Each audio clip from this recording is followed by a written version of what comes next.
projekt Vanessa.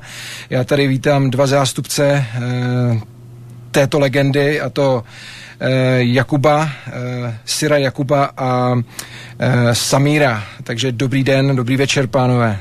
Díky, bratře, dobrý večer. Ahoj.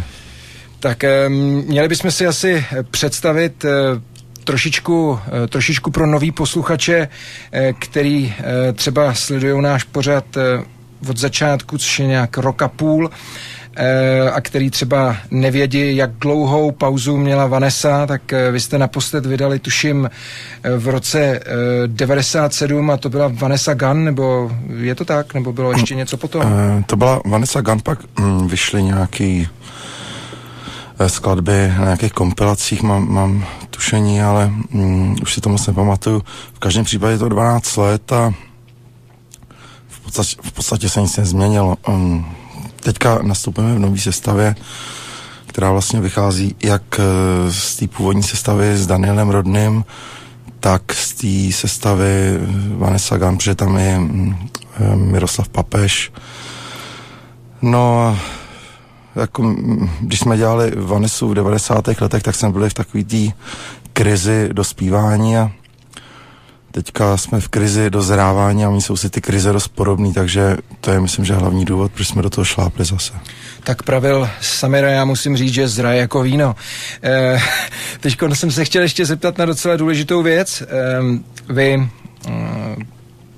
všichni jako jsou ve velkém očekávání a já aspoň podle toho, co jsem dneska dostal, já nevím, jestli jste to slyšeli, kluci, jsou to poslední, možná finální mixy 3 skladeb, protože další, který tady máme, tak jsou zatím ještě ve fázi dema. Ta deska, nebo aspoň ty věci, které jsem slyšel, vypadají velmi pestře. Jakou vy z toho máte radost, jaký vy z toho máte pocit? Je tam ještě hodně věcí, které nějakým způsobem chcete poladit, anebo tak, jak to teďko vypadá, tak jste si naprosto spokojený? Já teď vůbec nevím, co tam máš, protože Dan Rodný byl dneska dodělával mastering a převčera mu vypli internet poprvé v životě a včera najednou vypli proud a před barákem stál chlap z Česu a zablomboval mu to. Já si myslím, že tohle hodně znamená, protože všechny tyhle ty věci, když se takhle dějou, tak to určitě bude silný album. Kluci, jaký máte pocit dneska, protože bavili jsme se tady o tom, že tenkrát byla jiná doba, všechno bylo jinak, všichni jsme byli mladší a dneska prostě ten svět vnímáte jinak a taky posluchači jsou jiný a jaký máte vy pocity? No, my už jsme dneska vděční za každý pocit, už to může být cokoliv, může to být pocit zrady, může to být pocit štěstí, hlavně, že to je nějaký pocit a že to je silný, že to ucítíme.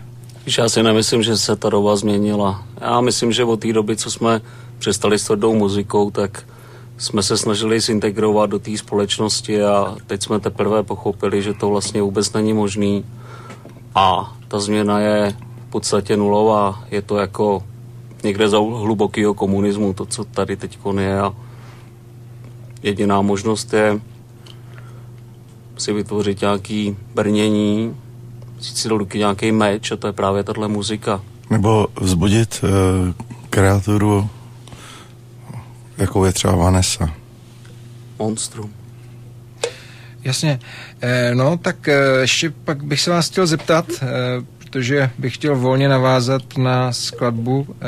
Jaká je šance prokopat se ven? Tím mám na mysli koncerty nejenom u nás, ale hlavně v zahraničí. Jak vy vidíte třeba takovouhle věc jako koncerty a festivaly v zahraničí? Paradoxně, my jsme vlastně měli já a Mirek Papež jsme měli projekty, které byly naspěvané v angličtině. A vlastně celou dobu jsme se snažili nějakým způsobem proniknout ven. Povedlo se nám to vždycky tak jako na chvilku, že nihilisti jezdili do Berlína, já jsem občas jel do Švýcarska, ale teď paradoxně, když jsme dodělali tady tu desku a je to taky zásluha velká Alexandra Hakeho, který nám to produkoval. To je skvělý, to je jasný. Takže to jméno nám teda samozřejmě otevřelo dveře, jo, kvůli tomu taky jsme ho vlastně původně oslovili. Ale teda nejen kvůli tomu, protože ty změny, co on udělal na těch mixech, jsou fantastický. On tam předělal třeba stopy těch bicích a zní to opravdu jinak, než když jsme to tam posílali. Tak on je to kluk šikovnej, o tom žádná, že? Je to už má v tom praxi. No, podepsali jsme smlouvu s jednou produkční německou společností, takže budeme teďka jezdit po Evropě paradoxně s češtinou, jo, že oni nám řekli, že to je sexy. Že to je exotic bonus. Musíme mít třeba ale německý titulky v klipu, což jsme teda dodrželi, takže tam budou. A v bukletu samozřejmě německý texty, no. Chtěli německý. Ostatně ale s těma Němcema jako jsme na tom nejblíž možná. Daleko blíž než s Angličanama. Vidíš to, já si myslel spíš, že mi řeknete, že třeba jako Polsko a Slovensko a takhle. No tak Polsko a Slovensko je jasný. Tak to je jasný. A jsou to stejně nějaký pro národy, jako co chceš o toho, že? Tak oni německý titulky můžou jako být docela sexy, že jo? O tom žádná. Jo, zní to dobře. A ty rozumíš německým titulkům, prosím tě? No já německý titulky miluju, ale mám radši vždycky originál. Ganz gut. Tak jo, tak já tady koukám, že máš tričko takovýho reverenda, jehož jméno je u nás díky vaší skladbě hodně známý. Můžeš k tomu něco říct vlastně, z jakého důvodu jste vybrali zrovna tohodlen reverenda? Tak Jim Jones byla rozhodně velká osobnost, byl to zajímavý chlápek a určitě přispěl k tomu, aby na světě bylo o pár kreténů míň. No, když já koukám na to tvý tričko pořád, tak jsem se tě chtěl zeptat, jestli by si chtěl se jmenuje žít jako Jimmy Jones? No, já bych tohletu odpověď nechal tady na ideologovi kapely. On teda Samír má ty tendence, ale já si myslím, že to je celý o balanci. Platon má výborný obraz o životě jako o takovém vodu, který je na řece a když člověk vleze na jeden kraj, tak se začne potápět do vody a tak rychle musí přeběhnout na ten druhej. A o tom je Vanessa, o tom jsou drogy, o tom je všechno. Jakmile člověk začne upadat do hluboký nudy a začne cítit, že jde do prdele takový hnusný komerce, kde vlastně chcípe je celý sevřenej, tak rychle musí přeběhnout na ten druhý okraj toho vodu a začít se potápět do toho druhého extrému, aby to vyrovnal, Samíre. Nepůjdeme na cigáro. Tak běžte na cigáro, kluci, a já dám skladbu, která se jmenuje Fiesel na speedu.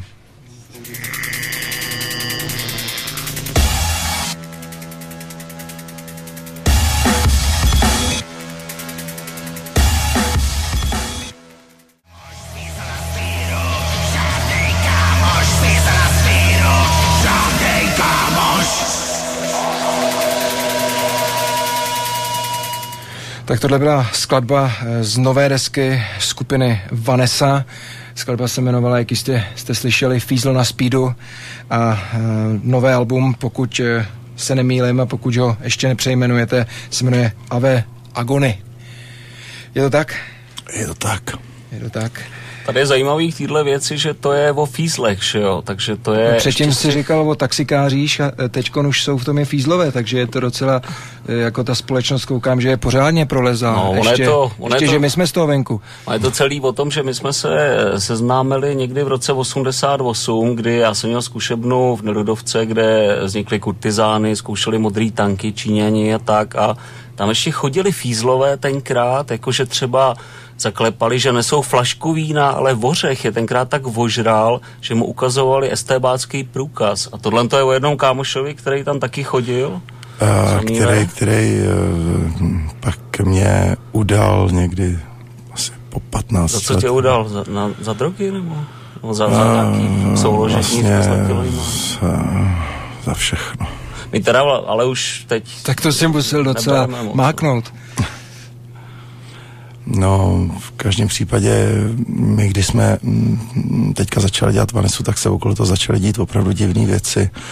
Opravdu to bylo jako když probouzíš nějaký monstrum. Já jsem vůbec netušil, že něco takového může nastat. Věděl jsem jednu věc, kterou jsem viděl už od těch 90. let, že udělám text a ty texty se potom začnou plnit, jo, na což jsem teďka trošku zapomněl a fakt teďka, co se děje, tak je v těch textech vlastně napsaný.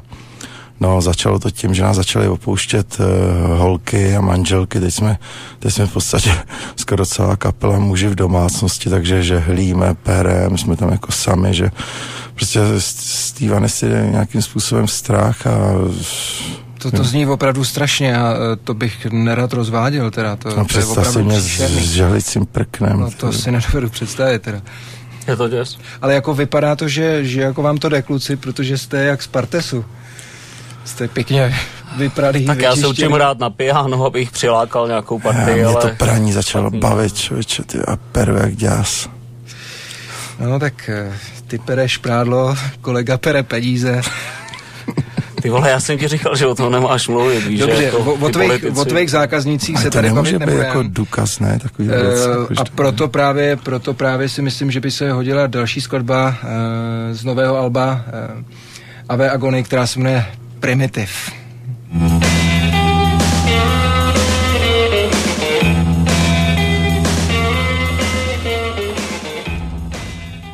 Tak podle posluchačů, kteří přišli z koncertu Massive Attack, tak to byla naprostá paráda.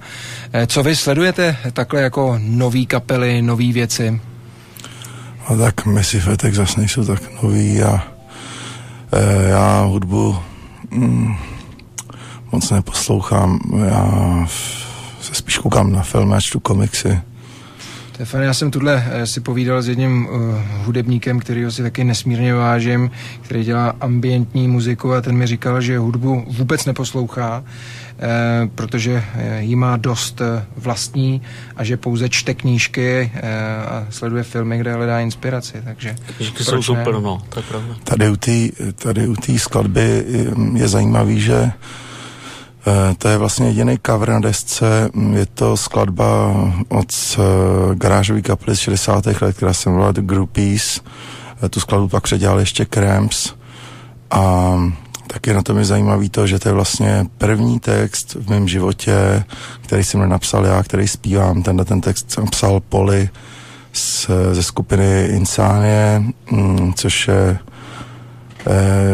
kapela, s kterým mám velký respekt a mám rád jejich texty moc. Taky ty dvě věci, co tady zazněly, tak oni objevili od Dana Rodnýho, který se zázračně zjevil z takový situace, kdy už si všichni mysleli, že už vlastně zhebnul, protože s tím hrákem to bylo opravdu těžký, ale na té desce ještě jako druhá várka písniček, který jsou od Mirka Papeže a tam je fantastický to porovnávat a dívat se na to, jak to vidí ten Papež, jak to vidí ten Dan, to je výborné. Jsou to dva úplně odlišní světy, které jako do sebe nějakým zázrakem zapadly. My jsme nevěděli, že to takhle spolu bude korespondovat. Já jsem z toho měl z začátku strach, ale nakonec prostě uslyšíte. Já si myslím, protože kluci nás poslouchá, já si myslím, že by bylo fajn je pozdravit. Čau, Mirku. Čau, Dane. Mě mrzí, že kluci nemohli přijít, protože jsem s tím docela jako počítal. Nicméně doufám, že brzo budou v pohodě a zdraví a že jako tu chřipkovou pandemonii, která se tady nějakým podivným způsobem prostě prostírá, že se jí podaří rychle zvládnout. Já jenom doufám, že to není nic vážnějšího, protože může se stát cokoliv. Je to těžký s tím Danem, no, ale já myslím, že to bude No tak probudili jste tady Vanessu, tak musíte počítat prostě se všema možnostma. Teď už na to musíte být připravený. My jsme. Já bych jenom chtěl říct, že o tom textu, o kterém si teďkon Samire před chvílí mluvil, tak ten patřil ke skladbě Primitive, pokud se nemýlim. A ještě jsem se chtěl zeptat, Jakube, ty jsi hrál na bicí, nebo jak to vlastně s tebou bylo, protože tvoje jméno posluchači s Vanessou nemají až tak úplně moc spjatý. Jsem poslední, před Vanessou jsem měl kapelu s Tomášem Varteckým a s Vikingem, kde jsme hráli u Amrita v Kotelně. Tam jsem hrál na basu, potom s Vanessou to bylo někdy v tom roce 97. Vlastně to bylo v tom období s tím robotem, to byla Vanessa Gunn někdy. Tahali toho šílenýho robota někde v Hořovicích. To byl tak, já nevím, rok 2000 mám pocit, že jo? No, něco mezi tím, no. A já jsem si pak dal pauzu, já jsem mezi tím vydal 3 knížky a věnoval jsem se tomuhle pak vydělávání. Vlastně Vanessa vznikla teďka, ten comeback vzniknul na popud Jakuba, že... Mně už se nechtělo žít, tak jsem zavolal Samírovi.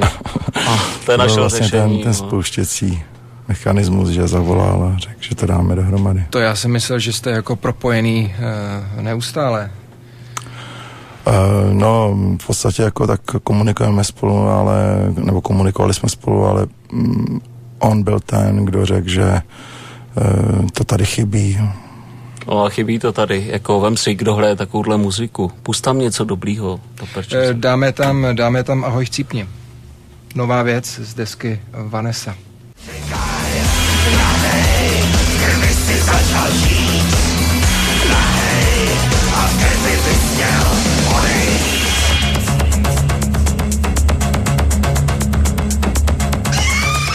Tak takhle zní ukázka, neboli extrát z nové desky Ave Agony. A tato věc se jmenuje Ahoj chcípni. Pánové, teď jste se tady bavili, když hrála tato skladba, o tom, co vlastně, jaký detaily nebo nuance se tam změnily, jak to najednou začalo fungovat úplně jinak, protože tohle je v podstatě taková taneční věc. Vy jste říkali, že ty bicí předělával kdo? Předělával Mojmír, nebo? Tohle je papežová věc, kterou zprodukoval Hake, to je jedna z těch věcí, na který Hake šáhnul a myslím, že to tomu hodně prospělo. Jsou tam nějaký bubnový přechody, jsou tam udělaný, které tam nebyly. Zřejmě to nasamploval z těch původních tracků, takže vlastně není vůbec poznat ten rozdíl mezi těma nástrojema, ale to není možný říct, že to nefungovalo předtím. To fungovalo od začátku, bylo to dobrý, akorát ten Hake to posunul to někam. To zajímavý. No, každopádně, já tady mám skladbu Zrcadla ještě, kterou bych ještě část aspoň chtěl pustit a myslím si, že pak ještě bychom si mohli k tomu něco říct, takže skladba Zrcadla.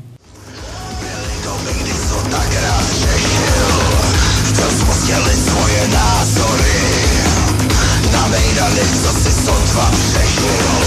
Všechno to bylo jen rádoby upřímný a živý.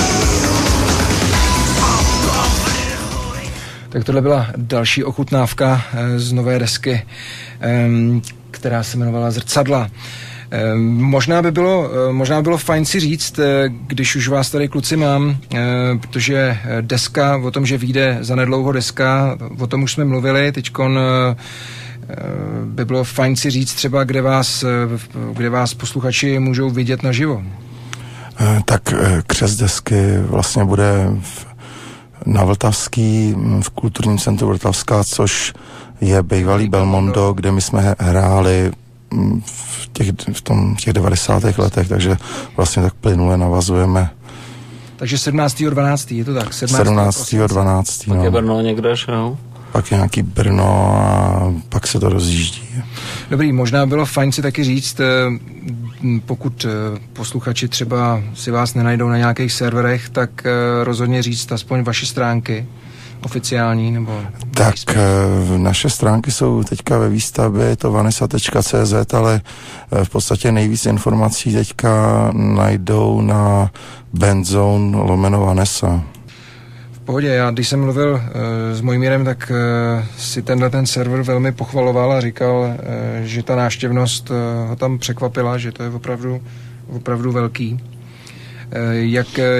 Jak vy se díváte na tady tyhle nové věci, že v podstatě dneska už oficiální stránky kapely nejsou až tak důležitý, že posluchači to vyhledávají přes nějaký servery? Tak já myslím, že v době, kdy ještě nebyl internet, tak Rodný už ho někde v garáži měl a tohle jsou úplný detaily. Ale... Protože my, Jakube, když ty jsi byl na cestách, jsme spolu taky komunikovali přes jeden ze serverů, že jo, takže je to takový...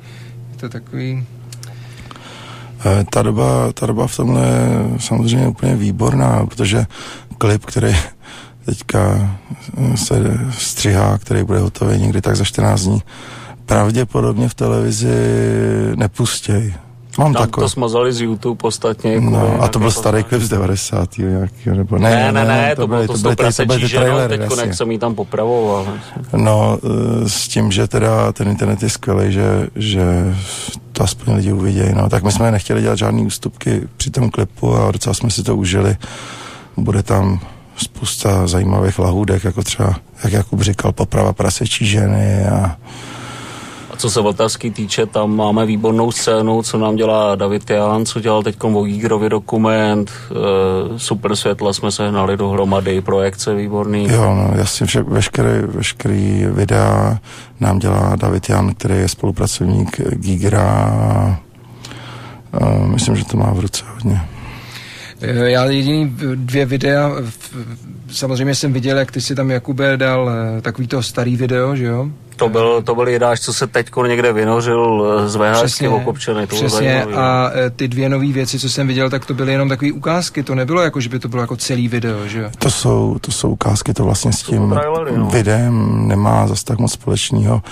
To video bude hotový, říkám, tak za 14 dní, za 3 neděle. Takhle jasně. A tohle vám smazali, jo, ty pacholci?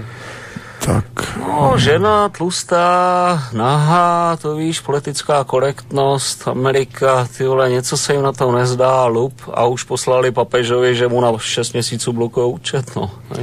To je příšerný. Já bych ještě chtěl pozdravit posluchače, co nás poslouchají například zdaleka, takže Pavla K. bych rád pozdravil do Panamy, pak bych chtěl poděkovat Kasielovi za jeho velkou podporu a já si myslím, že máme už 12 hodin, že je pomalu čas zmizet, takže Samire, jak ty se na to díváš?